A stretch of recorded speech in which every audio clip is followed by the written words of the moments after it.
Hi everyone, how are you doing? Welcome back to my channel and another Saturday morning mix.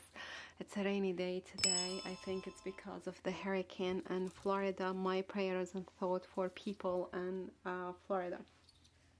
I have two projects to share with you today, and also I'm going to include a small clip how I created the cards that I made. So let's get started. I used a box card chalk by iCrafter, and happy birthday set the alphabets. I'm sorry, it's not organized. Okay, and the paper I used, it's by Bunny. Okay, and let me show you the card. So cute, and it's a happy card.